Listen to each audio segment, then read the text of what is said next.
Así que, Alberto, llegó el momento, puedes compartir tu presentación y adelante con ella. Muchas gracias. Comparto la presentación. Esta es. Perfecto. A ver. Muy bien. Bueno, en primer lugar, buenas noches a todos. Muchas gracias por la invitación. Gracias a MOSIC por la, por el apoyo constante que nos ha brindado en diferentes investigaciones que hemos realizado. Así que para mí es un gusto estar aquí. Bien, yo les he preparado una presentación con estos bloques, ¿de acuerdo? Primero vamos a hacer una foto al mundo, ¿sí? Vamos a hacer, bueno, ahí me equivoqué, era 2020, ¿no? Vamos a hacer una foto a junio del 2020 o julio ya de 2020, ¿sí? Vamos a ver todas las problemáticas que tenemos a escala global como planeta, como sociedad urbana, industrial. Vamos a ver un poquito del cambio climático, unos cuantos conceptos de crecimiento infinito, por qué nuestro país es vulnerable, y de ahí ya entramos a topar los tres temas importantes que son qué es transición energética, las experiencias mundiales, que me voy a centrar especialmente en la experiencia francesa, y finalmente pues algunos pincelazos sobre cómo sería o cuál es la propuesta global de una transición energética en el Perú. ¿De acuerdo? Bien, la primera foto, la foto más importante que tenemos que entender es que somos una sociedad que en una evolución de 500 millones, perdón, en una evolución de unos 500 millones de años, pues 500.000 años, perdón, que una evolución de 500.000 años, hemos llegado a lo que somos ahora, ¿no? Una sociedad que literalmente ha conquistado el planeta, hemos, le, hemos le hemos quitado territorio a un montón de especies, ¿no? Que no comparten nuestros conceptos de desarrollo, ¿no? Y en general hemos evolucionado a una sociedad muy urbanizada, ¿sí? Que necesita de muchos, de una gran cantidad de recursos energéticos y recursos naturales, ¿sí? Para poder transportarse, para poder producir y para mantener cierto nivel de vida. ¿De acuerdo? Es decir, el Homo sapiens ha evolucionado desde que empezó a controlar el fuego, ¿sí? Que decía hace unos 500.000 años, ¿sí? Hasta lo que somos ahora, pues una sociedad que literalmente una especie, la única especie, ¿sí? Que ha conquistado el planeta. Este esta nueva situación que vivimos ahora se llama antropoceno. ¿De acuerdo? ¿Y de qué caracteriza el antropoceno? Pues fundamentalmente caracteriza que hemos iniciado un proceso de crecimiento exponencial, ¿sí? Para satisfacer todas nuestras necesidades, para satisfacer nuestro crecimiento, el crecimiento demográfico de las futuras generaciones, necesitamos crecer, ¿no? Casi a escala infinita. ¿De acuerdo? Aquí pueden ver, por ejemplo, todos los bienes que producimos, todos los servicios que generamos y evidentemente todos los recursos que necesitamos para mantener ese nivel de vida. ¿De acuerdo? Y como pueden ver, ¿no? Se observa claramente que hay un crecimiento exponencial de muchos de los servicios, productos y explotación de recursos naturales que tenemos. ¿A qué nos ha llevado a esto? Como tenemos un planeta que es finito, no es un planeta infinito, ¿sí? Pues nos ha llevado a enfrentarnos a una realidad que fundamentalmente es la escasez de los recursos, ¿no? El agotamiento de los recursos, ¿sí? Aquí pueden ver a la izquierda una foto de cómo se producía petróleo hace unos 150 años aproximadamente, ¿no? Y al lado derecho pueden ver dos fotos emblemáticas. Una es de una instalación de explotación petrolera en el mar Ártico, ¿no? Y en la parte de abajo pueden ver una explotación petrolera que tiene inicialmente una perforación vertical y luego una perforación horizontal para alcanzar en total una longitud de 12.000 metros, es decir, mucho mayor que el Everest.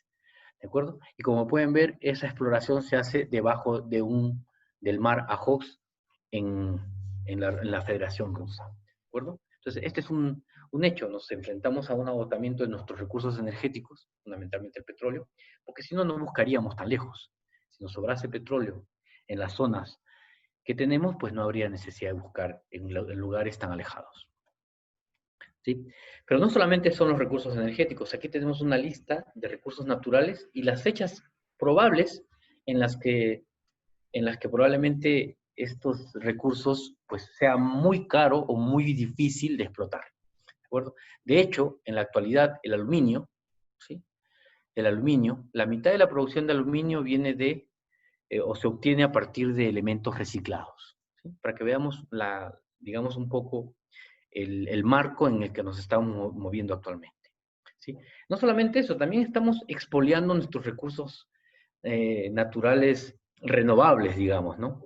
Aquí pueden ver dos fotos, ¿sí? Una foto a la izquierda donde están buscando unos pescadores o están pescando en el Mar del Norte, ¿sí? Con una flota pesquera muy importante hace unos 50 años, ¿sí? Y en el lado derecho ya vemos cuál es la realidad de producción de pescado, de peces, por lo menos en Europa, ¿no?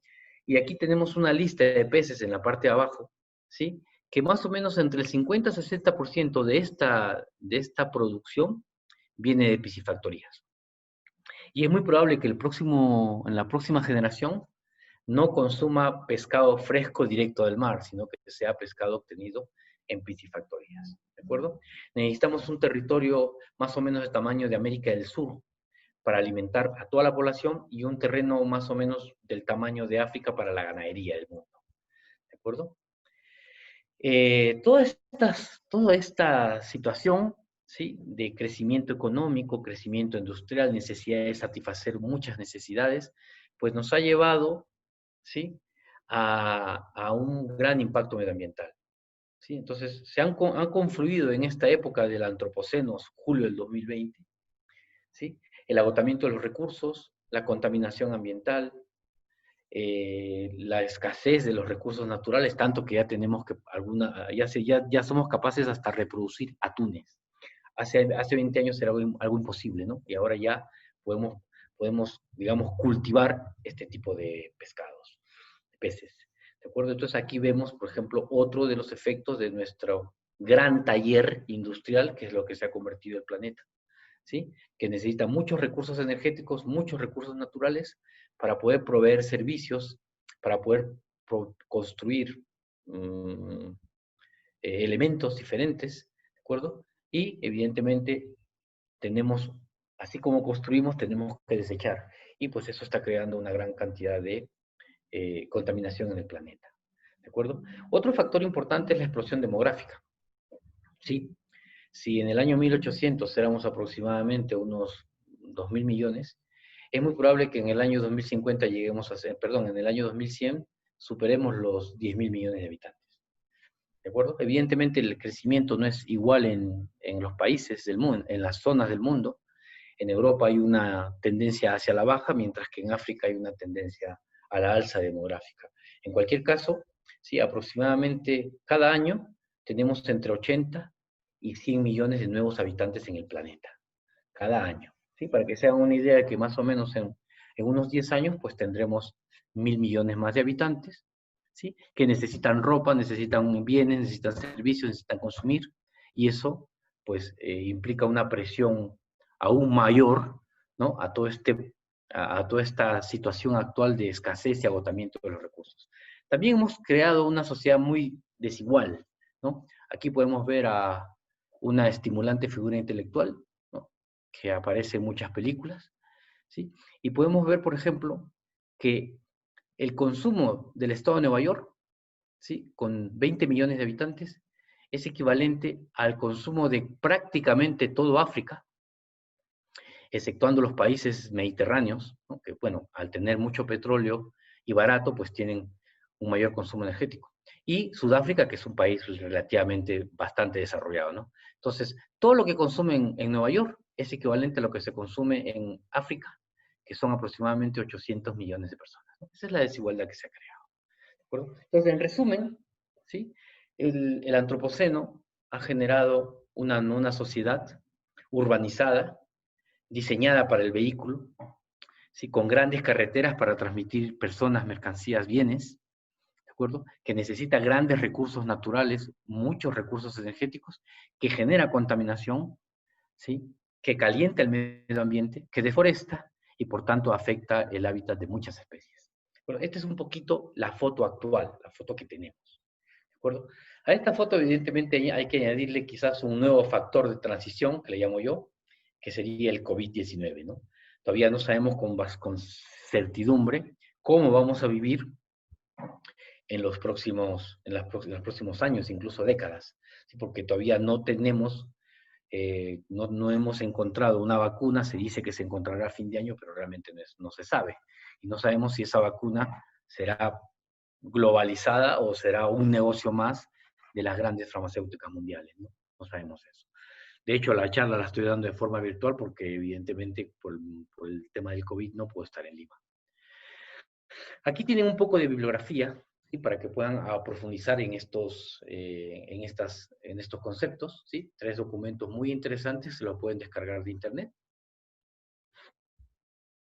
Y pasemos a hablar del cambio climático, ¿sí?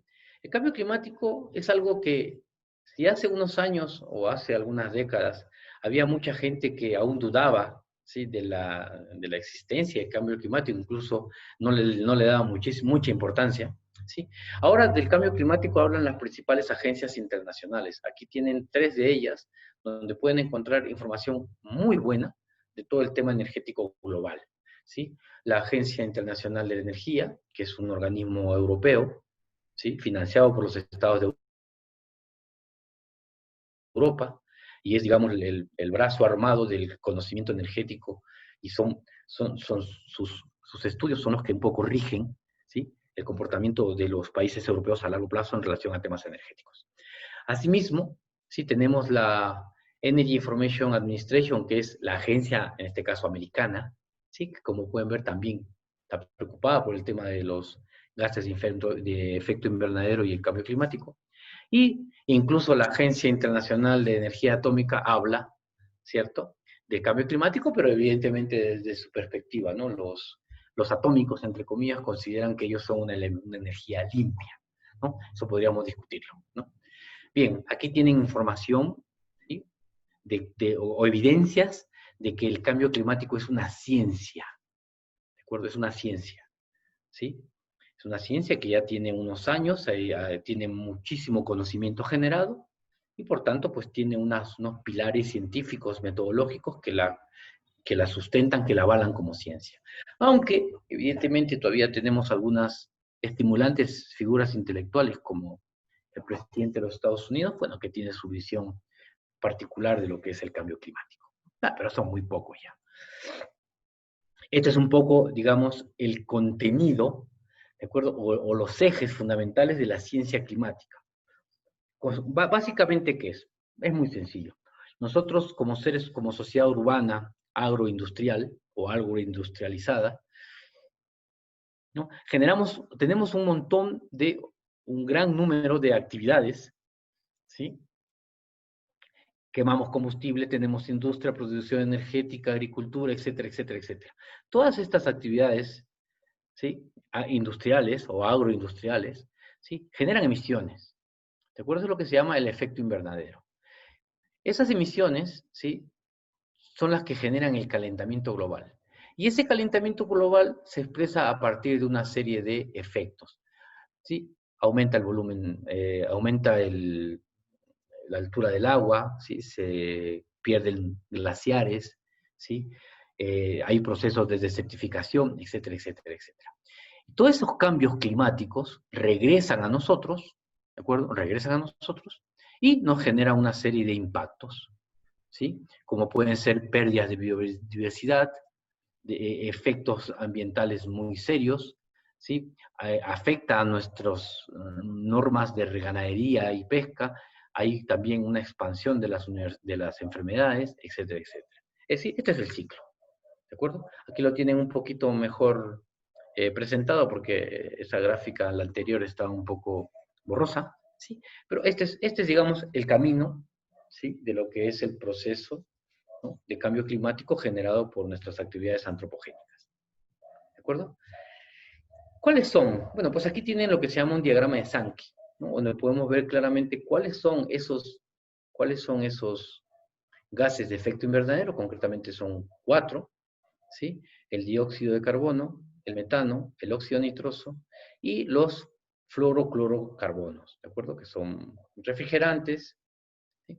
Que se utilizaban antes muchísimo, que ahora se han reducido, ¿sí? Este es el desperdicio de nuestras actividades económicas, y aquí están las principales actividades económicas que generan estos desperdicios a través de una serie de procesos industriales, ¿no? El transporte, la electricidad y el calor, la quema de otros combustibles, la industria, las emisiones fugitivas que están relacionadas con la explotación del gas, procesos industriales, cambios de uso del suelo, agricultura y residuos, ¿de acuerdo? Entonces, estos son los desechos que nosotros enviamos a la atmósfera, y estas son todas las actividades económicas en las que nosotros deberíamos actuar con un poquito más de inteligencia para reducir estos niveles de emisión, ¿de acuerdo? Aquí pueden ver cómo las emisiones, ¿sí? En los últimos 200 años se han incrementado de forma exponencial, ¿lo ven?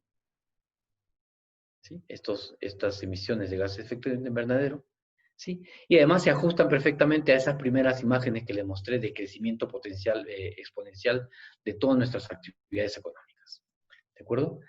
Hay una pequeña, digamos, hay una pequeña diferenciación entre lo que son las emisiones de CO2 en sí, ¿sí? Y las emisiones de CO2 equivalentes, que incluyen a todas estas, a estos gases, ¿sí? Diferentes al CO2. Recuerden que es CO2, es metano, es óxido nitroso y son los clorofluorocarbonos, ¿de acuerdo? Entonces, si nosotros solamente consideramos el CO2, habitualmente nos da unos valores determinados, sí, que suele ser el 75-80% del volumen total. En cambio, si consideramos el equivalente, pues eso aumenta, ¿sí? Y ahora aproximadamente estamos alrededor de los 50 mil millones de toneladas, ¿de acuerdo? De CO2, de CO2 equivalente, y aproximadamente unos 30 y tantas mil solamente de CO2, ¿de acuerdo? Hay una pequeña diferenciación que suele hacerla el panel intergubernamental de cambio climático, ¿sí? ¿Qué otra cuestión interesante es necesario saber en este proceso de cambio climático? Bueno, porque no todos los países han contaminado igual, ¿sí? Aunque hoy por hoy China contamina más que Estados Unidos, en el histórico los americanos pues tienen el 30%, los europeos el 53%. Por eso que hay siempre en estas reuniones en las que se reúnen los científicos de cambio climático, ¿no? Sugieren una posición diferenciada, es decir, los que contaminan o los que han contaminado son los que deben limpiar. Y en este caso la Unión Europea es la que más está trabajando en ese proceso, mientras que los Estados Unidos, como saben, iniciaron el proceso para dejar de pertenecer al Acuerdo de París. ¿De acuerdo? Aquí tienen un poquito cuáles son esas emisiones. Esto me parece que es en el año 2013. Y ya para el año 2013, China producía más emisiones que Estados Unidos, ¿no? China se convirtió en el taller del mundo. ¿De acuerdo? Para que nos hagamos una idea más o menos qué está pasando hoy por hoy, ¿sí? Aquí les he puesto un poquito cuáles son las partes por millón, así es como se mide, ¿no? Las partes por millón que tenemos de CO2 en la atmósfera, ¿sí? En marzo del año 2020, es decir, hace unos meses, había 414, ¿sí? 414 y un poquito más de partes por millón en la atmósfera. Recordemos que a mediados de siglo no superaban los 300, es decir, todas estas emisiones se han dado en los últimos años gracias a un proceso pues, de globalización de la economía y de crecimiento económico y crecimiento demográfico. ¿De acuerdo? Esto es lo que había en marzo. ¿Sí? Aquí pueden ver que en abril subió a 417, lo pueden ver, ¿sí? De 414 pasamos a 417. Eso es en abril, ¿de acuerdo? Y sorprendentemente, a finales de abril del 2020 estamos en 416. Es decir, el efecto del coronavirus nos ha reducido en un punto, digamos, de 417 a 416. ¿Sí? Es decir, una gran pandemia universal ha conseguido por primera vez en muchas decenas de años paralizar este crecimiento de las emisiones de CO2 en el planeta. ¿De acuerdo? O sea, para que se hagan una idea, tendríamos que estar por lo menos 8 años así para poder alcanzar los objetivos del Acuerdo de París en el año 2030. Y eso va a ser simplemente imposible. ¿De acuerdo? Aquí tienen unas mediciones de cómo ha ido evolucionando evidentemente la temperatura.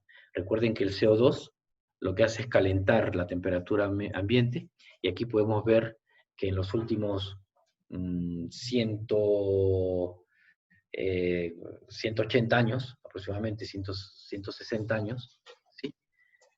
Se ha incrementado la temperatura del planeta en aproximadamente 1 grado centígrado. ¿De acuerdo? 1 grado centígrado no parece nada, ¿no? Pero hay que entender, por ejemplo, que en la época de los dinosaurios, la temperatura era 5 o 6 grados mayor en promedio de la que tenemos ahora.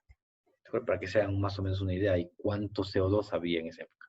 Se dice que el límite, no debemos superar los 450 grados centígrados, perdón, los 450 partes por millón, ¿sí? Para no causar irreversibles daños en el planeta en todo lo que es su comportamiento. ¿De acuerdo?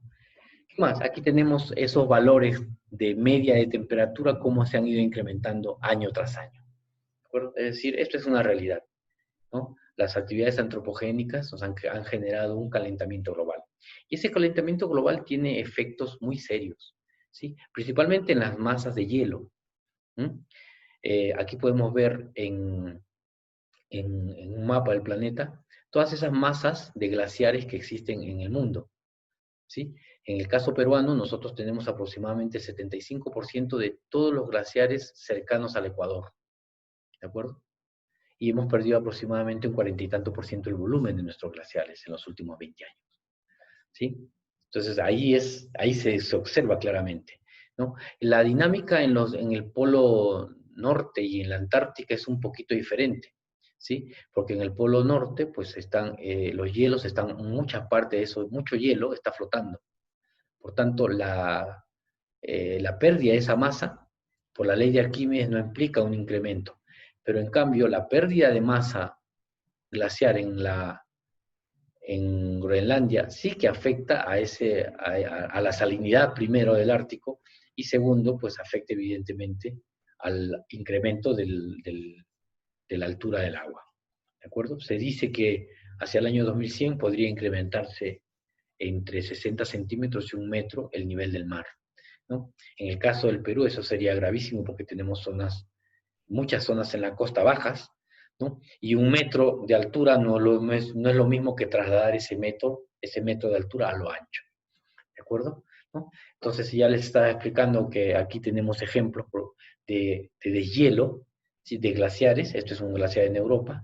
En la parte de abajo, por primera vez, hubo una pérdida importante de masa glaciar en Groenlandia hace un par de años, ¿no? Ahí están las fotos satelitales, ¿de acuerdo? Entonces, existe la posibilidad de que haya un incremento de esta altura del mar, básicamente por dos motivos, ¿sí?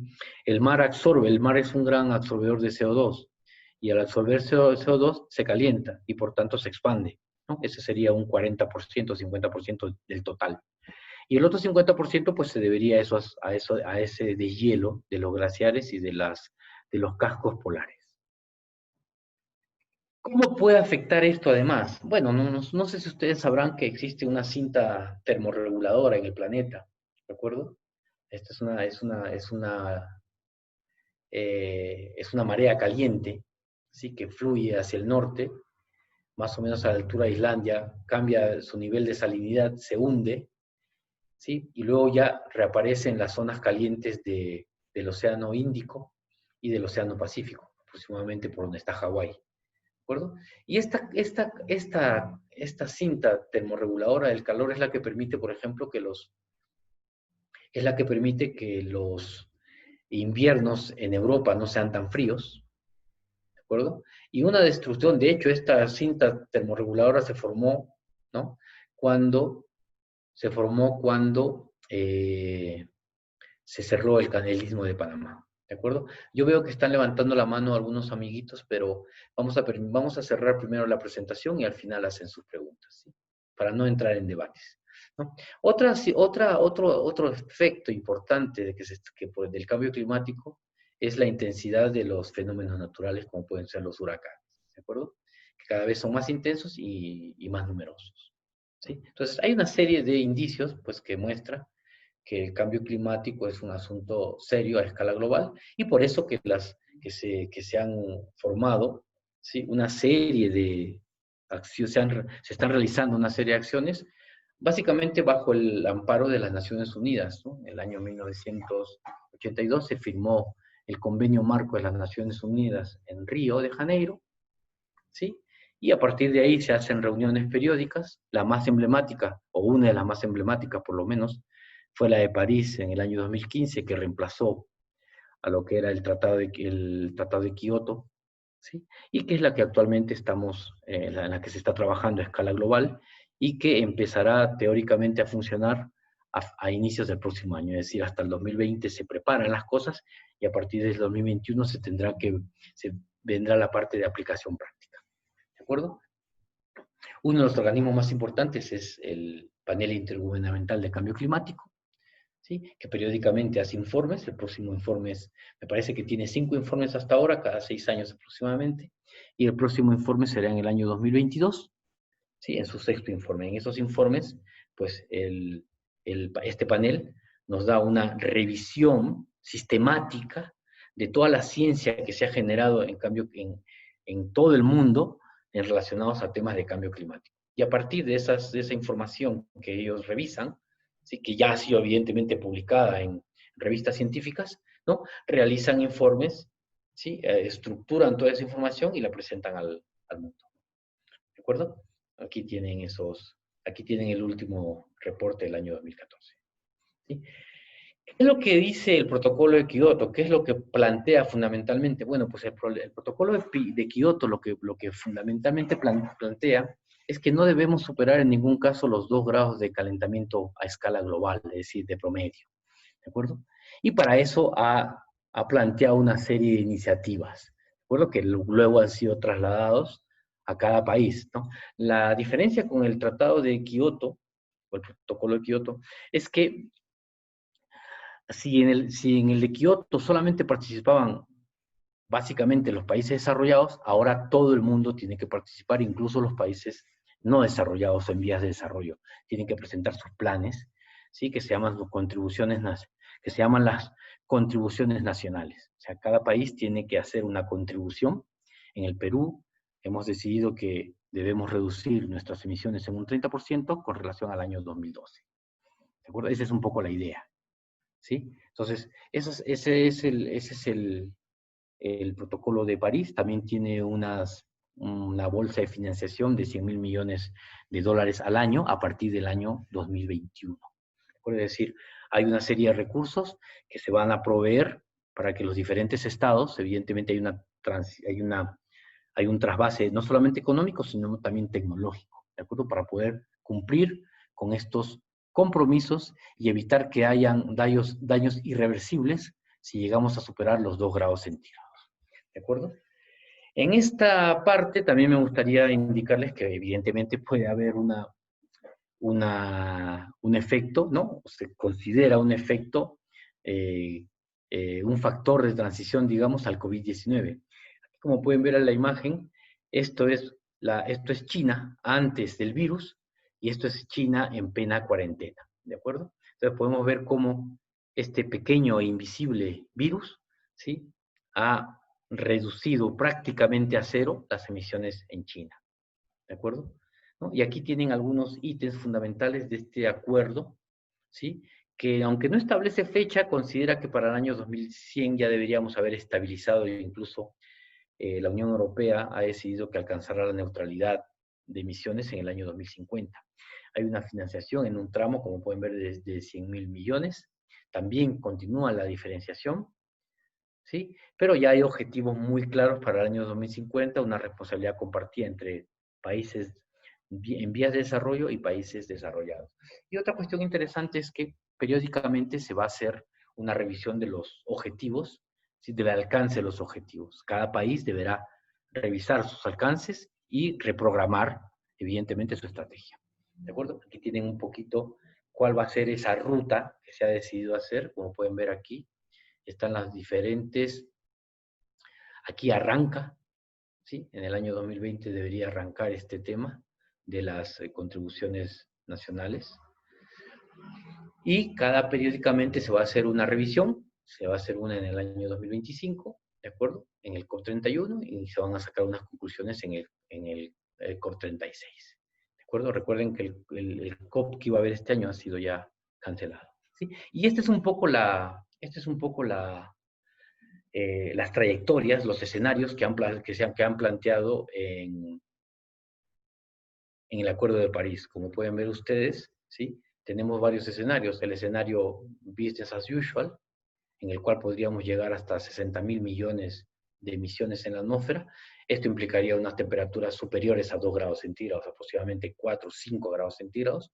Es decir, regresaríamos a la época de los dinosaurios, desde el punto de vista climático, evidentemente. ¿De acuerdo? Y si aplicamos estas contribuciones nacionales determinadas para cada país, pues evidentemente podríamos reducir esto, ¿no? Este gap, ¿no? Estas emisiones, las podríamos reducir hasta 2 grados centígrados, que es el escenario, digamos, menos optimista, y el más optimista sería 1 grado, 1,5 grados centígrados. ¿De acuerdo? Para alcanzar eso, aquí podemos ver la magnitud de las reducciones que hay que hacer a escala global. Es realmente un gran esfuerzo a escala global que se tiene que realizar para poder reducir esas emisiones, ¿no? De lo contrario, como habíamos dicho, alcanzaríamos los 60.000 millones, ¿sí? Y eso hay que reducirlo, ¿de acuerdo? Es decir, si conseguimos reducir, quebrar esta curva hasta más o menos el año 2050, que es lo que se espera, pues tendríamos 1,5 grados de emisiones. Si no lo hiciésemos así, pues estaríamos en una temperatura bastante elevada. Y eso podría afectar seriamente a todo el comportamiento global del planeta. Incluso podría desaparecer esa cinta termorreguladora que había hablado y afectar evidentemente al clima general del planeta. ¿De acuerdo? Estos son escenarios, ya se han hecho muchos escenarios. Estos son escenarios, por ejemplo, que ha realizado la Agencia Internacional de Energía. Esta la ha hecho no la ha hecho con el CO2 equivalente, sino simplemente con el CO2, como pueden ver aquí. ¿De acuerdo? Y aquí están las dos rutas, digamos, que podemos seguir, ¿no?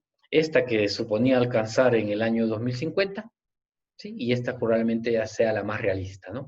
Recuerden que aquí cada, cada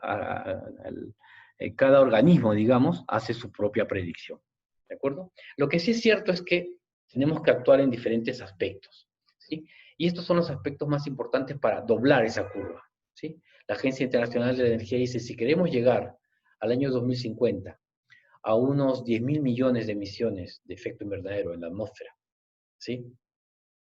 10.000 millones. Y mantener la temperatura aproximadamente en 1,5 grados, es decir, va a tener un quiebre la temperatura, ¿sí? Tenemos que actuar en esto.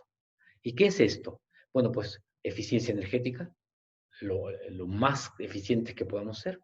32% en implementación de energías renovables, 8% en lo que se llama fuel switching, o sea, desacoplamiento de las economías del petróleo, del carbón y del gas, un 3% para la energía nuclear, ¿de acuerdo? Y un 9% para los sistemas de captura y almacenamiento de carbono, que todavía está un poquito verde ese tema, ¿de acuerdo? Y aquí está lo mismo, ya pero un poquito más detallado, ¿de acuerdo? Esta es la actual tendencia, esta es la tendencia que tenemos, perdón, esta es la tendencia actual, esta es la tendencia si se establecen ciertas políticas, y esta ya es la tendencia que tendríamos que tener bajo la mirada, ¿no? Del Acuerdo de París. Aquí pueden ver perfectamente un poquito más detallado, ¿sí? Esto es lo que es eficiencia energética, ¿sí? Aquí están todos los aspectos de eficiencia energética que deberíamos tratar. Estas son las energías renovables, esta es la parte nuclear, y estas son otras acciones que hay que tomar, ¿de acuerdo? Es decir, si como humano, como especie, como, eh, como grupo de países, estados, organismos, conseguimos implementar todas estas medidas en este volumen de cantidades, podríamos llegar al 1,5%. ¿Sí? Hay mucha gente que dice que es imposible, hay otros que dicen que no, que es viable, ¿no? Pero bueno, el tiempo lo dirá. ¿Sí? Alberto, ¿me Sí. escuchas? Te Sí. quedan unos 14 minutos, así que para que lo tomes en cuenta. Ya, un poquito más quizás. Ok, Ya. Aquí tenemos, ¿no? Esa foto de China, pues que nos desvela más o menos cuál sería cuál sería o sea, qué tendríamos que hacer como planeta, prácticamente reducir nuestras actividades en un 80%, ¿no? Entonces, es realmente la situación bien complicada. Veremos cómo, esta es la misma foto, ¿sí? Pero para Europa, ¿de acuerdo? Aquí podemos ver sin pandemia, ¿sí? Y con pandemia, ¿de acuerdo? Para que se hagan una idea del volumen, ¿sí? O sea, cómo ha afectado esta pandemia al mundo y eso. Bien, vamos a correr un poquito para llegar hasta el final, ¿no? Aquí tienen algún poquito más de información, si gustan, ¿sí? Y una cuestión con el tema del crecimiento infinito, un minutito, ¿sí? Fíjense, esta es la curva, ¿no? Que nosotros experimentamos como especie, ¿de acuerdo? Esta es nuestra curva, ¿sí? Y aquí ya ha llegado un punto en que tenemos varias opciones. La más extrema es la fantasía tecnológica, la que vemos en los cines, y la otra extrema, digamos, contraria, es el colapso, ¿no? Y bueno, ahí hay dos intermedias en las que nos podríamos manejar. Entonces les dejo aquí como tarea, ¿no? ¿Cuáles serían las acciones que tendríamos que llevar a cabo como sociedad humana, urbana, ¿no? Industrializada, para poder transitando por alguna de estas, ¿no? Un descenso creativo, ¿sí? O una estabilidad tecnoecológica, ¿de acuerdo? Por cierto, estas curvas no son nuevas. En el año 1970 ya el Club de Roma, ¿no? El MIT y el Club de Roma sacaron una información en lo que hicieron predicciones de cómo iba a evolucionar nuestro planeta en diferentes variables, ¿sí? En emisiones, en población, en producción industrial, en servicios per cápita, en consumo de nuestros recursos, ¿de acuerdo? Y pues decían que entre el año 2000 y 2050, pues podríamos llegar a un punto de quiebre. Eso es lo que eso es lo que estamos viendo ahora. Entonces, en el futuro, pues veremos si estas curvas que presentó el, el Club de Roma, ¿sí? Realmente van a coincidir con la realidad, porque aquí hay algo muy grave, ¿no? Habla de descenso de la población, ¿sí? Entonces ya se pueden imaginar qué significa descenso de la población, ¿sí? Esta es la foto de nuestra sociedad, ¿sí? En los últimos 1000 años, ¿de acuerdo? Perdón, en los últimos 150 años, desde 1900. Y esto si lo hacemos una escala de 5000 años cuando aparecieron las primeras culturas. Y bueno, pues esto es un poquito cuál sería este sería el resplandor de nuestra sociedad industrial, ¿de acuerdo? Recuerden que no estamos exceptos de ser una cultura más que pueda extinguirse, ¿de acuerdo? Y bueno, aquí están las dos opciones, ¿sí? El colapso o la fantasía tecnológica, ¿no? Que la podemos ver en Star Wars. Les dejo 3 documentos muy interesantes que les recomiendo de recomendadísima lectura, ¿de acuerdo? En lo que hablan del fin del crecimiento, la tormenta perfecta, y Auschwitz, comienza el siglo XXI, que fue un libro que especialmente le recomendé a Diego, no sé si lo habrá leído, luego le preguntaremos, ¿sí? Y también está la opción de cómo podemos vivir en una sociedad post-carbono, ¿no? Aquí les dejo alguna documentación para que puedan. En el caso del Perú, ¿sí? Bueno, pues nosotros somos uno de los países más vulnerables, ¿sí? Tenemos 7 de las 9 características que se indican que somos países vulnerables, ¿sí? Costas bajas, terrenos desérticos, grandes selvas, montañas glaciares, o sea, cumplimos casi todos los requisitos, ¿de acuerdo? Para ser vulnerables, ¿sí? Y especialmente vulnerable es nuestra Amazonía, que se puede convertir en una sábana, una sabana, ¿sí? Una sabana como la brasileña, y se trastoca completamente el funcionamiento de la Amazonia peruana, que es básicamente un pulmón, ¿sí? La Amazonia peruana es algo así como un aire acondicionado para el mundo, ¿de acuerdo? Y todo eso se podría trastocar con todo este proceso de deforestación que estamos viendo, ¿sí? Aquí están las emisiones que tenemos. El Perú a escala global tiene muy pequeñas emisiones, ¿de acuerdo? Y estos son los 5 grandes sectores que ha detectado el Ministerio de Ambiente en los que debemos trabajar para reducir nuestras emisiones.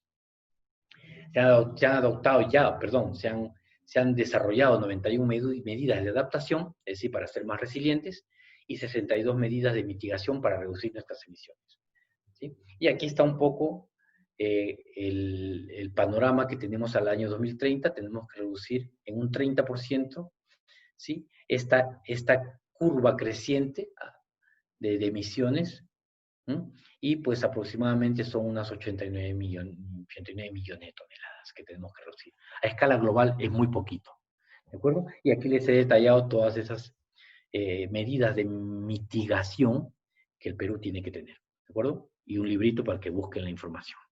Bien. ¿Qué más podemos ver? Bueno, pues el COVID también nos ha afectado como sociedad. Ya veremos cómo hay un plan reactiva, ¿no? Que si gusta luego hablamos de eso. Es un plan reactiva, pero que va a reactivar probablemente a los Grecia, a los Romero, ¿no? A los grandes grupos económicos del país. Llegamos a la parte de transición energética. ¿Qué es transición energética? Bueno, pues transición energética es transitar desde una dependencia oil y en general una dependencia de hidrocarburos a una economía resiliente local. ¿En qué se basan? ¿En qué se basan? Bueno, pues un gran volumen de acciones, de actividades, ¿sí? Se tiene que dar en las ciudades. ¿Por qué? Porque en las ciudades vive el 54% de la población actualmente. Y en el año 2050 se espera que vivan el 78% o 75% de la población en las ciudades. Por tanto, las ciudades van a ser el entorno adecuado, ¿no? O uno de los entornos adecuados para la aplicación de estas medidas de eficiencia energética, integración de energías renovables, etcétera, etcétera. ¿En qué se basa la transición energética? Bueno, pues en descarbonizar, descentralizar y digitalizar, ¿de acuerdo? Esos son los tres grandes patas de un proceso de transición energética. Y evidentemente, la apuesta más importante, o una de las apuestas más importantes, es descentralizar el sistema energético y descentralizar el sistema eléctrico, ¿de acuerdo? Ese es un apartado muy importante, ¿sí? No son las primeras transiciones que se dan en el mundo. Ya ha habido transiciones y varias, ¿sí? Hemos transitado de la madera al petróleo, del petróleo al gas natural, y del gas natural lo más probable es que transitemos, ¿de acuerdo? Perdón, del petróleo, de la madera al carbón, del carbón al petróleo, y del petróleo es muy probable que transitemos a un mix, así que durante un tiempo será gas nuclear renovable y luego finalmente tendrá irremediablemente deberá ser renovable, ¿de acuerdo? Y esto es nuestra visión como planeta, ¿no? Cuando vivíamos en la Edad Media, ¿no? O en la época de la colonia, pues a escala global éramos nada en consumo energético, comparado a lo que es ahora nuestra gran sociedad industrial, taller de bienes y servicios, ¿de acuerdo? ¿Cuáles son los beneficios que tiene un proceso de descarbonización y electrificación? Bueno, pues son varios, ¿no? Primero, favorece la eficiencia energética, mejora la calidad del aire, es una fuente de empleos, favorece la integración de energías renovables, contribuye a que seamos menos dependientes energéticamente, impulsa el desarrollo sostenible, reduce las emisiones de CO2, es decir, las ventajas son muchas en un proceso de transición energética. ¿De acuerdo? Vamos a ver, ahora ya que me queda poco tiempo, vamos a ver cuáles son los países donde ya existe una normativa, ¿sí?, que permite realizar un proceso de transición energética programado, planificado.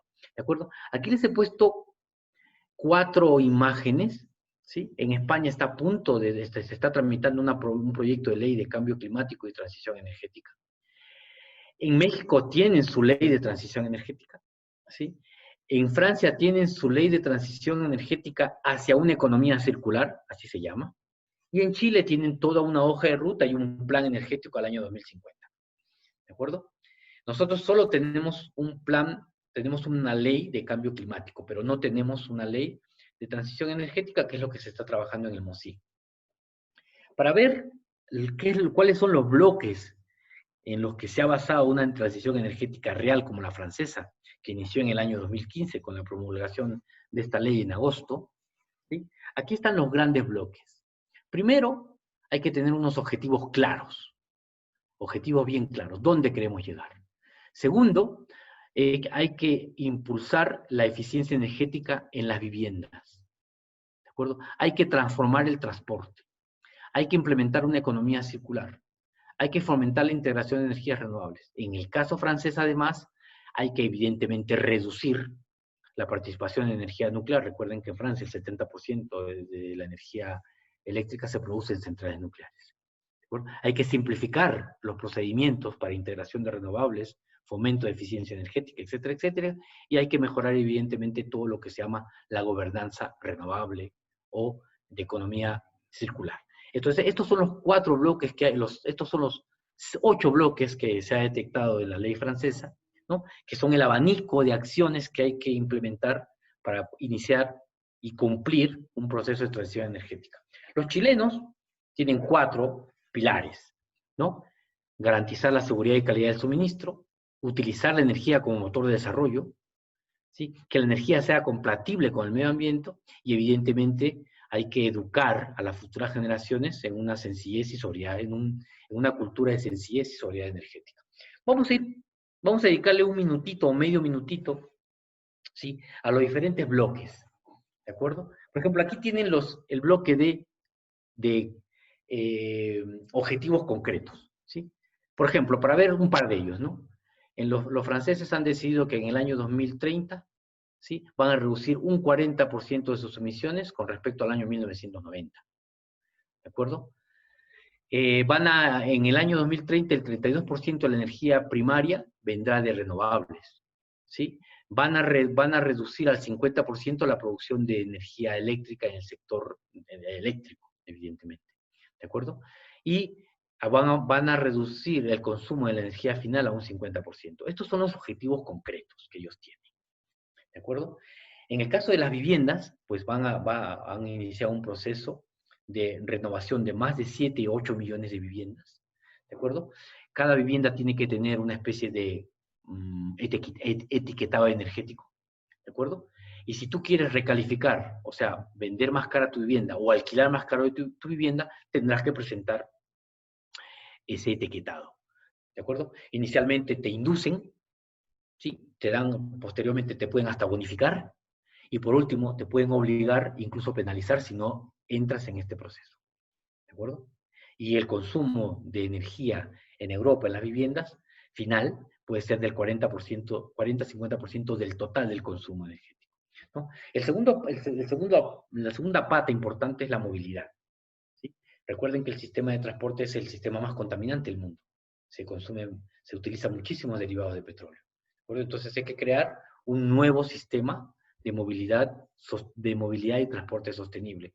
Los franceses concretamente pretenden tener en el año 2030 aproximadamente unos 3 millones de vehículos y 7 millones de puntos de recarga. Entonces necesitas una estructura general para poder tener un sistema electrificado de transporte. Pero no solamente de transporte privado, que es el sino también de transporte público. Incluso los franceses tienen una especie de plan, ¿sí? En el cual te pagan dinero siempre que demuestres que tú vas en bicicleta a tu trabajo. Es una bonificación que te dan. Incluso hay propuestas para que los empresarios, ¿sí? se encarguen de transportar a sus empleados y evidentemente se van a querer adherir a esto de que, oye, vete en bicicleta y que vas a ganar dinero, ¿no? O sea, es una idea nada descabellada. Otra opción interesante es que están prohibiendo la venta de vehículos fósiles, ¿de acuerdo? Países como Irlanda, Escocia, Eslovenia, Holanda, Noruega, ya han puesto fecha límite, 2030. A partir del año 2030 no se podrán vender vehículos fósiles. ¿Dónde creen que los van a vender? Correcto, en Perú o en Sudamérica, si es que no entramos en este proceso de transición energética. ¿De acuerdo? También hay que crear una smart grid, ¿sí? Por eso que le decía que las ciudades va a ser un punto importante, ¿de acuerdo? De la integración y de este proceso de transición energética. Otra cuestión muy interesante de los franceses es lo de la economía circular, ¿de acuerdo? Lo de la economía circular está pensada desde el diseño, ¿de acuerdo? O sea, desde que diseñas un producto, tienes que diseñarlo de tal forma que lo puedas reciclar, reutilizar y minimizar lo que es la generación de residuos finales. ¿De acuerdo? Esta es una idea muy interesante porque es el único, digamos, la única ley de transición energética que está fomentando esto de aquí. La española también parece que lo va a hacer, pero bueno, todavía no se ha aprobado. ¿De acuerdo? Entonces hay que cambiar un poquito esa mentalidad de comprar, tirar, comprar, por otra que es basura cero. ¿De acuerdo? Ese es un poco el tema de la economía circular. Y bueno, pues lo están implementando fundamentalmente en los residuos y en los desperdicios de alimentos. ¿De acuerdo? Recordemos que en el mundo unos 80 millones de personas tienen problemas de acceso al alimento y a escala global una tercera parte de los alimentos se desecha. ¿De acuerdo? Entonces se dice que cada francés desecha aproximadamente unos 30 kilos al año de comida. ¿De acuerdo? Y aparte de eso, también se ha implementado una serie de medidas para prohibir el uso de plásticos, la producción de plásticos, la producción de eh, cuchillos, cucharas, tenedores de plástico, ¿de acuerdo? Y finalmente, si se va a producir, que un 90% sean de productos biodegradables, ¿de acuerdo? De hecho, el primer país que prohibió el uso de plástico en los supermercados, en las compras, fue Bangladesh. En uno de esos monzones que tuvo, una de las grandes ciudades, Dhaka, se inundó porque los plásticos que están por todos lados tirados, pues eh, produjeron un tapón en los sistemas de, de alcantarillado y la ciudad se vivió prácticamente inundada. ¿De acuerdo? ¿No? Esto es lo que yo les decía, la necesidad de reutilizar, están obligando los franceses obligan a los restaurantes, a los grandes centros comerciales a entregar sus productos que ya están a punto de, de caducar, ¿de acuerdo? A comedores populares para que se pueda generar a través de ellos comida para gente necesitada. Es decir, todo un trabajo interesante, ¿de acuerdo? Asociado con el tratamiento de basura, ¿sí? Otro bloque importante es la integración, habíamos visto, de energías renovables. Francia va a integrar 32% de energías renovables, del total de su energía primaria en renovables. ¿Sí? Para que se hagan una idea, van a alcanzar solamente en el mar 15.000 megavatios de potencia instalada eólica. Sí, yo creo que ya han hablado de este tema, y 20.000 megavatios de energía solar. Sí, para que se hagan una idea, en el Perú, ¿cuánto tendremos? 300, 400 megavatios. Ellos van a tener, Francia, un país que tiene mucho menos sol que nosotros, va a alcanzar 20 gigavatios, 20.000 megavatios de potencia instalada. ¿De acuerdo? Para que se hagan una idea. Y evidentemente reducir sustancialmente, ¿sí?, sus centrales nucleares. ¿De acuerdo? Entonces, esto es un poquito la visión francesa. Y lo que le falta a la visión francesa, evidentemente, aunque sí tienen estructurados diferentes puntos, pero no a escala, no a escala nacional, digamos, es la creación de una cultura de sencillez y sobriedad energética. ¿De acuerdo? Aquí les dejo, por cierto, un pantallazo de cómo se diseña un proceso de transición energética. ¿De acuerdo? Relacionado con temas de mitigación y adaptación climática. ¿Sí? Esto lo saqué de un artículo muy interesante que se publicó en Madrid. ¿Sí? Y aquí pueden ver diseñando una ley de cambio climático. Todas estas, digamos, todos los condimentos que se necesita para realizar un proceso de transición energética que es nada menos y nada más que pasar de un modelo energético insostenible basado en energía fósil a un modelo energético inteligente. ¿De acuerdo? Aquí les he puesto algunas imágenes, ¿sí?, interesantes de cuáles son las medidas, ¿sí?, cuáles son las medidas cuáles son las medidas que mayor mitigación de CO2 dan, ¿de acuerdo? Y evidentemente también el beneficio económico, ¿de acuerdo? Aquí pueden ver, ¿sí?, las acciones de mitigación, ¿sí? ¿Cuál es el potencial? El mayor potencial está en las de gas sanitario y de utilización de gas de rellenos sanitarios, pero evidentemente sí tienen un menor beneficio, por ejemplo, que la eficiencia energética. Esto está extraído de la ley, de un organismo mexicano, ¿de acuerdo? Y sí se puede hacer, solamente vamos a ver esta, ¿no? Porque fíjense, países como Islandia, ¿de acuerdo?, tienen un gran consumo energético por persona, ¿sí? Y en esto que se llama el índice de desarrollo humano, ¿sí?, evidentemente están cerca de 1. ¿Sí? Pero hay otros países, por ejemplo, como Cuba, o como otros países, ¿sí?, que están por aquí, están muy cerca del 0,9, con mucho menos consumo energético. Entonces, la idea no es que todos los que estamos aquí nos pasamos a esta zona, sino es al revés, que esta gente, todos estos países, ¿sí?, que son el 20% de la población, se pasen a esta zona de aquí. ¿De acuerdo? Bueno, y estos son idénticos, pero para el caso eléctrico y un poco ¿no? La situación aquí de Cuba, ¿no? Que es uno de los pocos países que cumple con los mínimos criterios de sostenibilidad. ¿De acuerdo? Bueno, finalmente la transición energética en el Perú, para hablar de cómo nos va a nosotros. Aquí yo les he puesto una lista de todas las actividades que debemos hacer. En el Perú, para hacer la transición energética, tenemos que despetrolizarnos y desmetanizarnos, ¿sí? Y estas son todas las actividades que se han propuesto que hay que realizar en el Perú, ¿sí? Para hacer un proceso de despetrolización y desmetanización, ¿sí? Evidentemente, esto se puede hacer a escala nacional, a escala local, a escala provincial, a escala regional, etcétera, etcétera. ¿Sí? Ya dependerá de cómo nosotros. Una parte muy importante es la flexibilidad del sistema eléctrico, y esto ya escapa un poco, digamos, a nuestro escope, a nuestra capacidad de acción, está más, digamos, ligada con la capacidad de las empresas de invertir mucho dinero para hacerse más flexibles.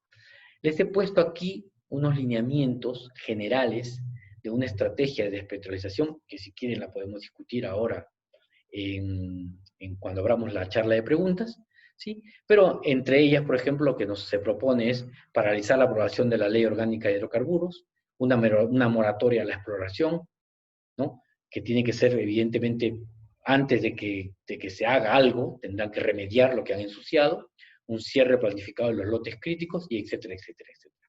Estos lineamientos de estrategia de despetrolización asociados con la transición energética también se pueden aplicar a un proceso de desmetanización, que es la utilización del gas natural en el sistema de transporte y generación eléctrica. Y dos de los problemas más graves que tenemos en el Perú es cómo tener un sistema de transporte adecuado, electrificado, ¿sí? Que hay ya ejemplos. Por ejemplo, China tiene una ciudad que solamente funciona con vehículos eléctricos, es decir, ya hay una experiencia. Y la basura, cómo tratamos nuestra basura, ¿no? Esos son los dos grandes bloques. Cómo electrificar nuestro transporte, aparte de los otros que hemos visto, y cómo tratar nuestra basura. Lo que hacemos en el Perú es literalmente meterlos en rellenos sanitarios. Eso como vulgarmente se dice en casa, meter la basura bajo la alfombra cuando vienen los compadres. ¿De acuerdo? Es exactamente lo mismo, ¿sí? Aquí tenemos, por ejemplo, una foto del río Amazonas, de uno de las, en un distrito de Iquitos, ¿no? Se ve claramente que está lleno de basura. Tenemos un problema en el Perú muy serio de la basura. Bueno, para terminar esta parte, quiero transmitir mi solidaridad con la nación One Piece, con el pueblo Achuar, en su lucha por su territorio y por la vida de sus futuras generaciones. ¿De acuerdo? Y bueno, esto es todo. No sé si estoy bien con tiempo, me excedí, me ajusté. Diego. Está muy bien, Alberto. Gracias por la presentación. Pero, pero ¿me ajusté o no me ajusté?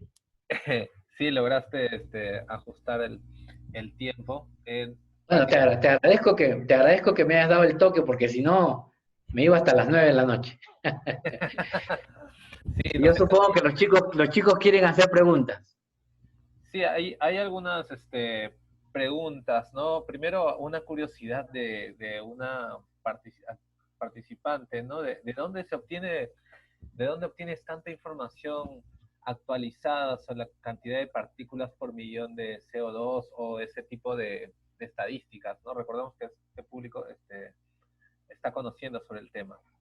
Ya, para responderle a la amiguita, aquí tenemos una página, ¿sí? Que es una página que se llama co2.earth.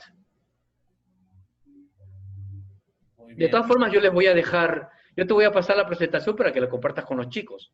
Aquí están todas las evidencias, digamos. Excelente. Y bueno, me gustaría que estoy mirando un poco a ver otras preguntas si se encuentran, pero Me pregunta, entonces sigo. sí, yo quería que profundices un poco más en la última parte sobre qué pasos debemos seguir como país para la transición energética, en específico sobre Perú, ¿no? Este, para comenzar. Ok, a ver, Una lista para, allí. para, para hacer una transición energética necesitamos una normativa, no la tenemos. Punto. Respondí a la pregunta. ¿Qué tipo de normativa es a la que deberíamos aspirar? Mira, bueno, como tú bien sabes, porque tú eres una persona muy leída, Nosotros hemos hecho un estudio en el que también ha participado Diego, por cierto, ¿no? Se ha hecho un estudio sobre transición energética, justamente se han evaluado esas 4 leyes. La ley francesa es muy enrevesada, ¿no? Los franceses tienen un entorno legal, o sea, una estructura legal que ya viene de la Edad Media, que es súper complicada. O sea, al contrario que tenemos nosotros, que es más, digamos, es más escueta, y luego todo se lo deja al reglamento, ¿no? Y en el reglamento tú sabes que hacen y deshacen lo que les da la gana. ¿Sí? Imagínate, hacen una ley contra energía nuclear y en el reglamento resulta que está a favor de la energía nuclear. O sea, es una locura, ¿no? Pero esa es digamos, estoy exagerando para ilustrar, ¿no? Pero suele ser así, o sea, sacan una ley y cuando ves el reglamento dices, pero qué, o sea, oye, pero este reglamento no coincide, no es consistente, ¿no? Entonces, ese es uno. A mí me gusta mucho la francesa, pero ya les digo, es muy enrevesada, ¿no? Entonces tendríamos que adaptar un poquito estas 4 leyes y yo creo que los bloques que tienen los franceses sí son interesantes, ¿no? Por ejemplo, me gusta mucho lo de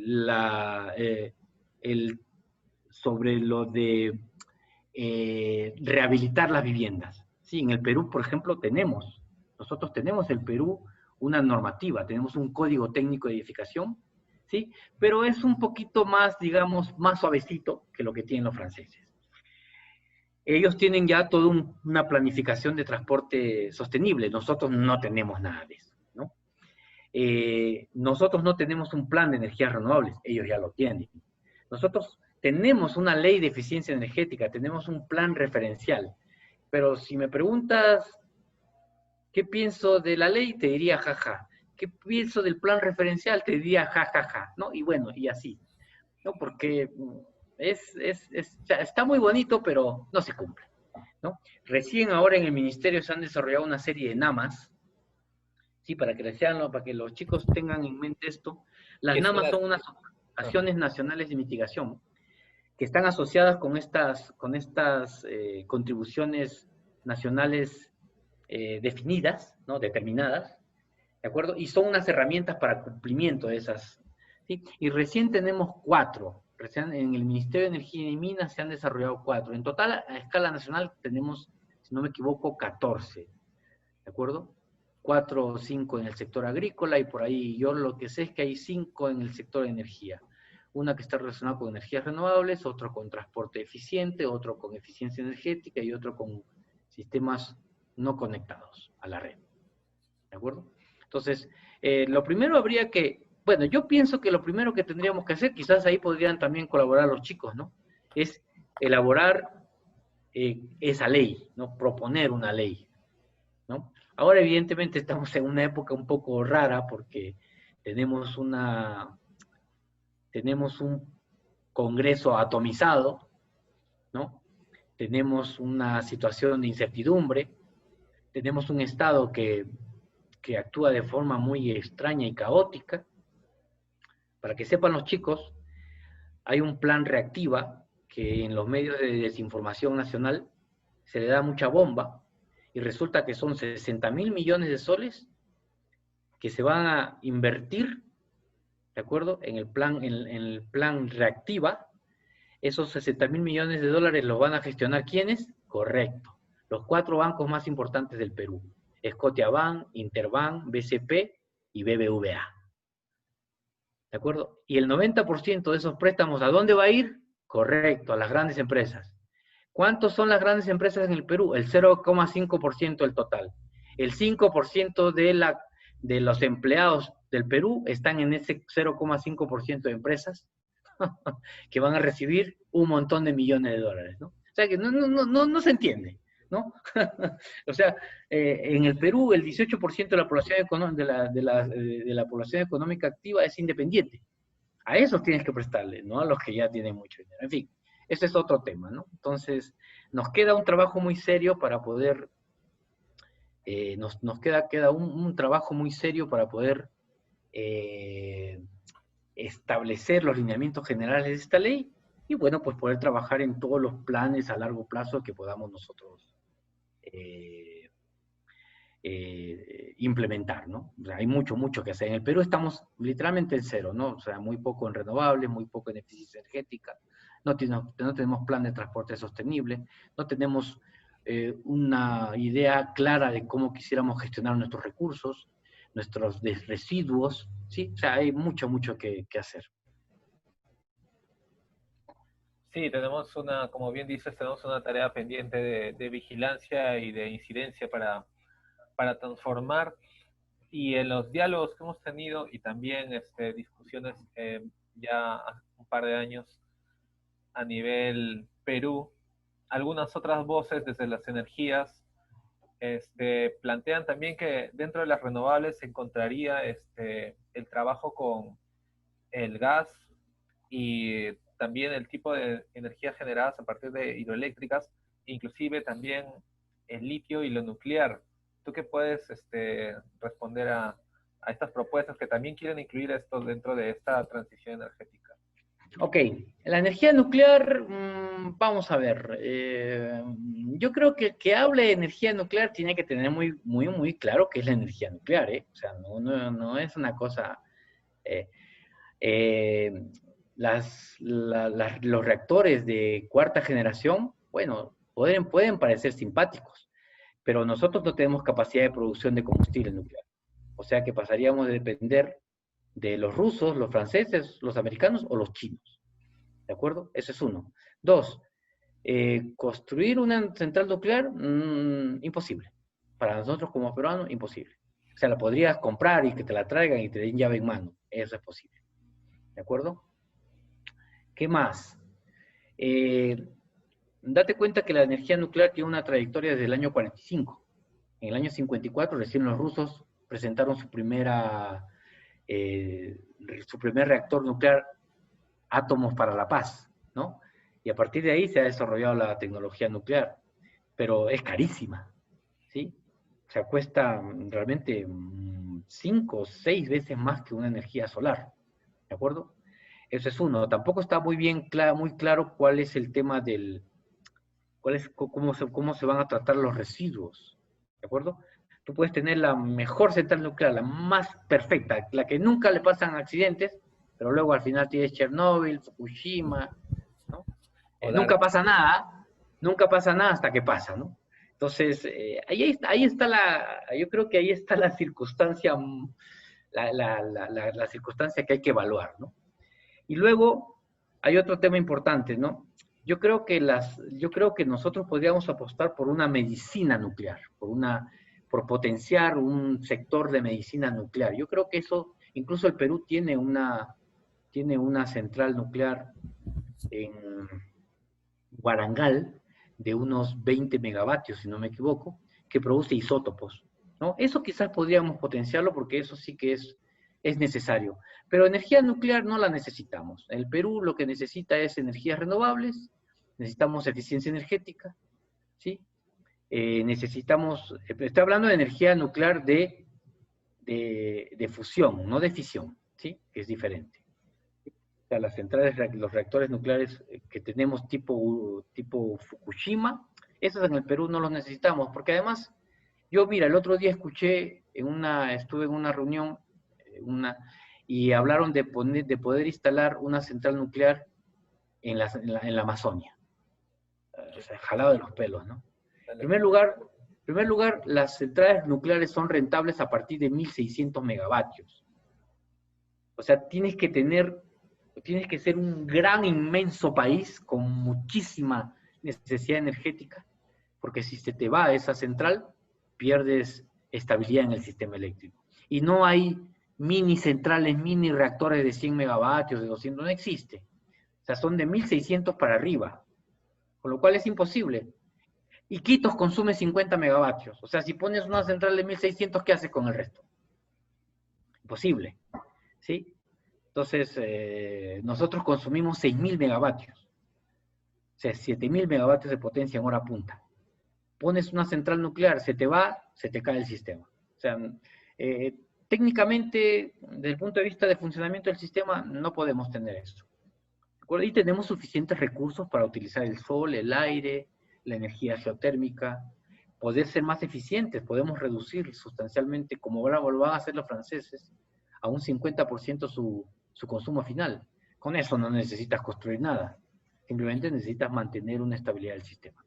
Y No sé Alberto, si hay más, acá hay una no sé si hay pregunta, más preguntas. sí, hay una pregunta que dice, ¿qué tan factible o posible ves que en nuestro país se aplique el sistema de electricidad full renovable como en Dinamarca, la economía circular como en Escandinavia o la priorización de la ciencia en energías renovables sobre la política de Singapur?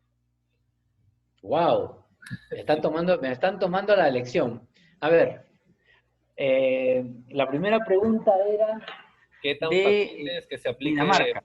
full renovable como Dinamarca, pero en Perú? Bueno, en primer lugar, Dinamarca no es full renovable, para empezar.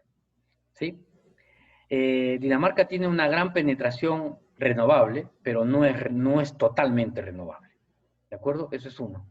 Dos, Dinamarca tiene planes de al 2030 o 2040 alcanzar el 50% de su energía, de su consumo eléctrico en función de energía eólica. ¿De acuerdo? Luego, todavía utiliza algo de recursos fósiles, pero Dinamarca tiene una ventaja. Dinamarca está súper interconectada con el mundo. Es decir, tiene conexiones con Suecia, tiene conexiones con Alemania, tiene conexiones con Holanda, tiene conexiones con Noruega a través de cables submarinos. ¿De acuerdo? Entonces, Dinamarca no tiene el problema de inestabilidad que puede tener el sistema eléctrico peruano. ¿De acuerdo? Ahora, hay países que han tenido penetración puntual, ¿sí? Dinamarca ha tenido una penetración puntual, horas determinadas de 100%, incluso más de 100%, ¿sí? Pero en esos momentos lo que hace es, en las noches, por ejemplo, cuando sopla mucho viento, ha tenido penetración de más del 100%. ¿Qué pasa en ese caso? El exceso lo pasa a Alemania o lo pasa a la red europea, digamos. ¿De acuerdo? Hay países que tienen gran penetración, por ejemplo, España tiene 30% de penetración renovable, Portugal tiene una elevada penetración, ¿de acuerdo? O sea, eh, esto evidentemente es un proceso. Se puede obtener 100% renovable? Sí. ¿A qué precio? Eso es otra cosa. Y podrías contarnos un poco también sobre cuál sería el modelo de la generación y la distribución que deberíamos apuntar en el Perú, en el sentido en que todavía hay planes de distribución eléctrica que plantean la instalación de grandes líneas de transmisión que pueden tener impactos ambientales considerables y vemos que también hay otros modelos de distribución desde las energías renovables. ¿Qué es lo que le conviene al Perú? Mira, en el tema de renovables, primero, si tú quieres integrar bastante energía renovable, tienes que reforzar la red y hacerla más flexible. Ese es uno. Dos, puedes tener una política muy valiente, muy temeraria, si quieres llamarlo, de instalación de sistemas fotovoltaicos en las ciudades, sobre todo en las grandes ciudades del sur, ¿sí? Puedes alcanzar hasta un 20-30% de la penetración, ¿de acuerdo? Pero aún así vas a necesitar apoyo, digamos, de otros tipos de centrales. Si hablas de líneas de transmisión, la línea de transmisión que se iba a construir de Moyobamba a Iquitos está out, no creo que se construya nunca, ¿sí? No es una línea inclusiva, es decir, llegaba de Moyobamba a Iquitos, atravesaba como 3.000 comunidades y a ninguna le daba energía, ¿no? Entonces, o sea, ves pasar la energía y te vas a colgar de ella o qué, no puedes, pues, ¿no? Aparte que la instalación de la instalación de esa línea, la construcción de esta línea, implicaba aproximadamente unos 1.600 hectáreas de deforestación. Y por ahí te entra todo, pues, o sea, te entran, ¿cómo se llama? Traficantes de madera, traficantes de animales, traficantes de tierra, traficantes de todo, de oro, ¿no? O sea, eso iba a ser como una especie de autovía, ¿no? Para la destrucción total de la selva, ¿no? Entonces, enhorabuena que no se haya construido. Muy, muy enhorabuena, ¿no? ¿Qué más? Eh, Nosotros tenemos muchos bloques en los que tratar. De hecho, se están generando normativas, digamos, diferenciadas por cada bloque. y lo que habría que hacer es integrarlas en una sola gran ley, pero ahora mismo con todo esto paralizado, la opción que tenemos es coger fuerzas, presentar una buena ley, manejarla muy bien, ¿sí? Que sea realmente, que se adapte a nuestras necesidades, y para eso no tienes que mirar a Francia, a España, ahí tienes a Chile. Chile tiene un plan energético al año 2050 que es perfecto, y nosotros le llegamos a sacar 10 años a Chile en renovable, y ahora nos han sacado 20. ¿No? Entonces ahí nos hemos quedado un poquito por el desinterés del lobby peruano de gas natural que no quiere pues que nadie se meta en su coto privado de casa, ¿no?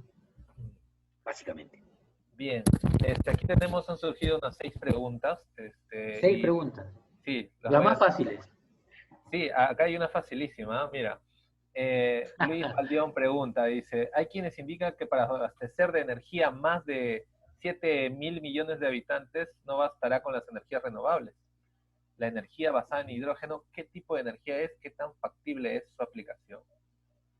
Bueno, bueno, a ver, eh, lo que dice el amigo Valdión, ¿sí? Que dice que 7.000 millones, bueno, considera que hay 2.000 millones de personas que no tienen acceso ahora a la energía, o sea que tampoco está muy lejos.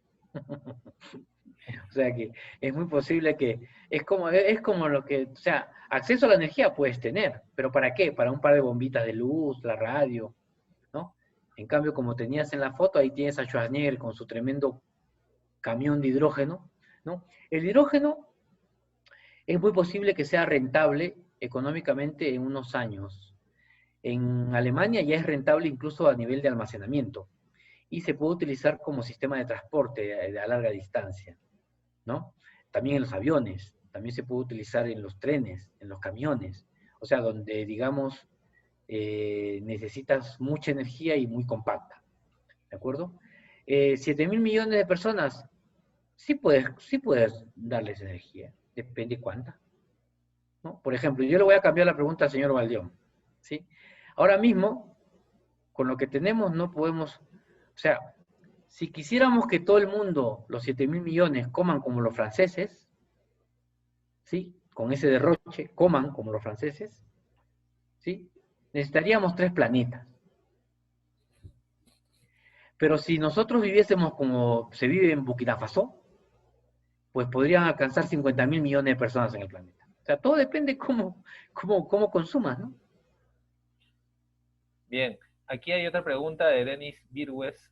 Él dice, ¿no? Se está apostando por el gas natural por las reservas que se tiene que mencionar, que se mencionaron en el capítulo de ingenieros eléctricos del CIP. Me imagino que es el Colegio de Ingenieros.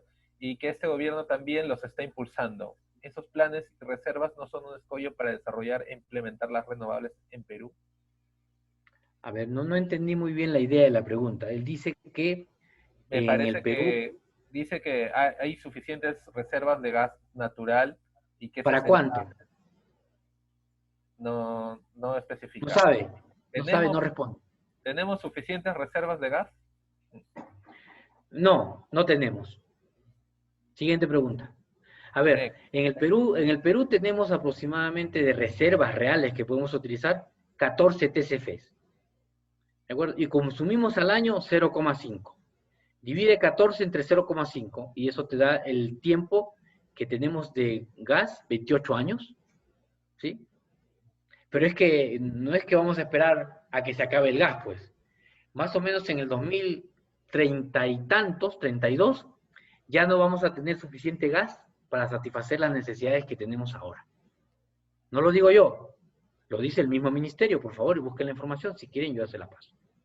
Y aquí una persona que no ha especificado su nombre hace una pregunta. Dice, ¿en qué consistiría la reconversión de la refinería de Talara y cómo sería?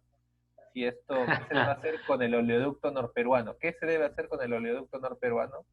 ¿Y cómo hacer para A hacerlo? ver, cuando todavía no se... A ver, vamos a ver, buena pregunta, buena pregunta. Pero es un tema, ¿cuántos días tengo para 2 días, 3 horas? ¿Cuánto? El tiempo puede ser relativo, pero tú tienes el tiempo ahora, Alberto. ¿No? Porque se podría hablar 3 horas de esto, ¿no? A ver, chicos, cuando cuando se inició el proyecto, yo lo tengo por ahí por escrito, ¿sí? Yo dije, me preguntaron, ¿qué harías tú con Talara? Cuando todavía no se había hecho el proyecto. Yo propuse, llamen a Schwarzenegger y que haga Terminator 20. La mejor opción, ¿de acuerdo? Hacer Terminator 20 en Talara, ¿no? Pero luego cuando ya salió Talara, ¿no? Y ahora Talara está al 100%, o sea, Talara está parada porque está en pruebas, ¿sí? O sea que Talara ahora mismo ya está, ya es una realidad. O sea, ya la criatura ya nació, ¿no? O sea, tienes varias fases, ¿no? Antes del embarazo. Cuando no tienes embarazo, no hay nada que hacer, todo está perfecto. Pero cuando ya te embarazas, tienes un tiempo para abortar. Pero ya cuando tienes 6 meses, olvídate, pues es imposible. O sea, ¿cómo abortas eso? ¿No? Y ahora, después de haberte gastado 6.000 millones de dólares, ¿qué haces con eso? ¿No? Entonces, la única opción que yo le veo a la refinería de Talara, de hecho, la refinería de Talara debería trabajar incluso, o sea, debería ser rentable, teóricamente, importando petróleo, importando petróleo de otros países, ¿de acuerdo? Porque lo que producimos en el Perú es algo así como actualmente producimos 60.000 barriles y la de refinería es de 90.000, nos falta 30.000. Ayer mismo el Perú produjo 20.000 barriles con todo esto de la pandemia.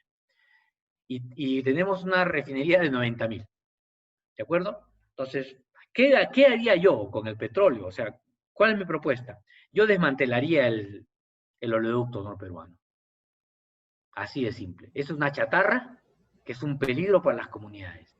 Y no es posible que se arriesgue toda una vida, yo qué sé, decenas de generaciones de comunidades amazónicas por sacar 10.000 barriles de petróleo, 20.000 barriles de petróleo.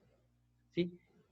No es business, no es negocio. Para el Perú no es negocio. Quizás lo sea para Graya Montero, quizás lo sea para Geopark, quizás lo sea para esta empresa franco-vietnamita, Petrotal, que trabajan en la selva. ¿No? Para, yo qué sé, la empresa esta Plus petróleo. argentina. Ajá. Pero para el Perú no es rentable. Bien. El Y volumen, el volumen, el volumen de negocio, ¿sí? El volumen de negocio el volumen anual de negocio en los mejores años, en estos últimos mejores años, ha sido más o menos unos, yo qué sé, 500 millones de dólares al año. De eso al Perú le quedan 120 millones más o menos, ¿de acuerdo? Pero ¿saben cuánto nos gastamos en importar petróleo? 3.000 millones. No es negocio. O sea, gastamos 3.000 millones en importar petróleo y hay algunos amiguitos por ahí que están explotando y sacándose 500 millones de dólares y nos dejan 120. O sea, para el Perú, no, aparte que nos dejan toda la basura, nos dejan toda la contaminación, o sea, para el Perú no es negocio. De 40 años ya se demostró que no es negocio. Por tanto, lo que hay que hacer es un plan planificado de desmantelamiento de esa chatarra que se llama oleoducto. Uno, cierre planificado de los pozos, ¿de acuerdo? Y el dinero que se recaude para remediar, porque ya ni siquiera es negocio, hay que remediar eso. ¿De acuerdo? En la costa peruana es un poquito diferente la situación. Ahí habrá que ver cómo se maneja, pero lo que sí hay que prohibir es la explotación en el mar. Porque una fuga de petróleo en el mar destroza completamente lo que es el mar tropical del norte peruano. Y recuerden, y los chicos deben saberlo porque ellos han estudiado mucho más que yo. En el norte del Perú, en la zona de Piura y Tumbes, se da la confluencia de dos corrientes, una fría y una caliente. O sea, esa es una sopa única en el universo para los animales, para esa bioespecie que hay ahí, ¿no? Y ahí tenemos la mayor biodiversidad de especies del mundo, ¿sí? Ahí se procesa el 90% de todas las especies que tenemos en el Perú. El resto es anchoveta y es mar frío, ¿no? Entonces, ahí hay que tener... ¿Qué haría? La reconversión de la refinería. Buena pregunta, ¿no? A ver, ahí habría que hilar muy fino, nos va a costar dinero, pero lo que se puede hacer lo que se hace en las refinerías es utilizar todos los residuos agrícolas, todos los residuos ganaderos, todos los residuos municipales, que en el norte hay un montón. Lo que pasa es que una refinería tendría que actuar en un radio de 100 kilómetros para que sea rentable, ¿no? o tener digamos, una red de ferroviaria que sea más barata, que nos lleve todos los residuos que tienen en la zona de Pomalca, en la zona norte de Lambayeque, ¿no? Los residuos que hay en mismo Piura, los residuos que hay en Tumbes, y eso utilizarlo en una refinería. Hay experiencias, ya existen.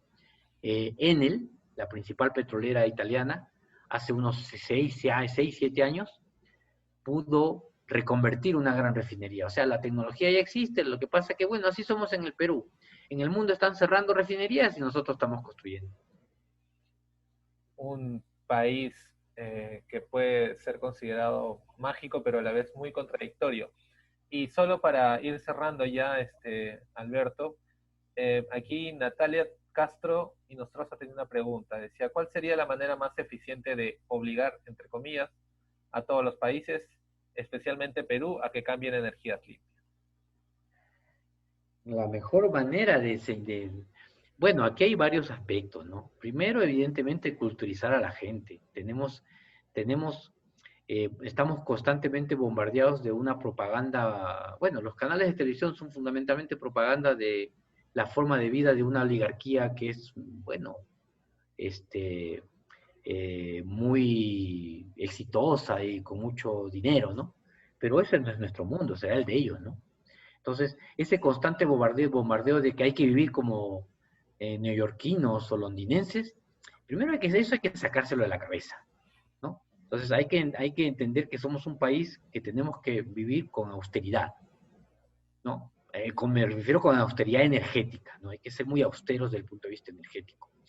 Hay que evitar comprar toneladas de ropa al año, ¿no? Incluso muchas veces compramos ropa que ni necesitamos, ¿no? Entonces, hay que cambiar un poco esa cultura del derroche y del consumismo absurdo, ¿de acuerdo? Eso es uno. Y luego, ¿cómo los obligamos? Bueno, pues en el Perú prácticamente estamos con el cuchillo en la garganta, ¿sí? Porque si en el Perú se da un proceso, entre comillas, de reactivación económica, que entren a la fuerza varias explotaciones mineras, y se necesite gran cantidad de energía, pues ahora mismo no tenemos energía para el sur. Habría que utilizar las centrales de diésel que hay en el sur, y eso sería carísimo porque producir con diésel te cuesta $120 el megavatio hora. Y ahora mismo el spot creo que está en $8 megavatio hora. O sea, no tiene ninguna lógica, ¿no? Esa sería la respuesta a la señorita Natalia. Bien, No sé si hay Alberto, más preguntas. esas son las preguntas por ahora, pero yo creo que vamos a seguir conversando y dialogando porque este es un tema que nos apasiona definitivamente. Y te quería agradecer mucho tu participación en esta ocasión. Muchas gracias por la invitación, muchas gracias porque estén ahí, que creo que es muy importante que las nuevas generaciones se empapen de estos temas. La única forma de contraponerse al poder es hablando con cifras y con números, ¿no? Porque ellos son especialistas en apabullarte con números. Y nosotros ya manejamos los números suficientes como para poder discutir de temas e incluso ya iniciar un proceso real de, eh, de denuncia, ¿no? De denunciar y anunciar al Perú que estamos preparados para un proceso de transición energética. Exacto. Bueno, gracias a todas las personas que han participado. Antes de finalizar, quería anunciarles que no se pierdan la siguiente clase el día martes próximo. Iniciamos el módulo 3 con territorios en resistencia frente a la emergencia climática y vamos a ver los impactos también del extractivismo en nuestro país y región. Es el martes 7 de julio. Vamos a contar con Jaime Borda. Él tiene la coordinación de la red MUKI, que es una red que ve asuntos sobre impactos de extractivismo y minería en nuestro país. Va a estar muy interesante.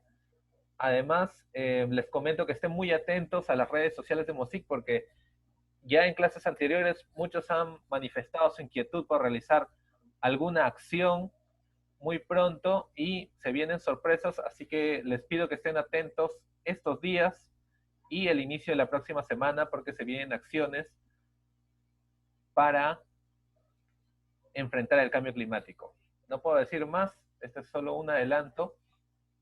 Y también quiero anunciar los ganadores del primer sorteo que hicimos la sesión pasada. Ellos son, o ellas son, Ana Rondo, Raz Huiracocha, Daise Kawaya y Carolina Yaipen Aika. Así que les pedimos que les vamos a escribir, pero también que nos escriban para coordinar la entrega de sus premios. Y solo recordarles que se inscriban e ingresen al espacio de el aula virtual que tenemos de Canopy Lab. Allí vamos a subir textos también adicionales. Estamos subiendo textos por cada sesión.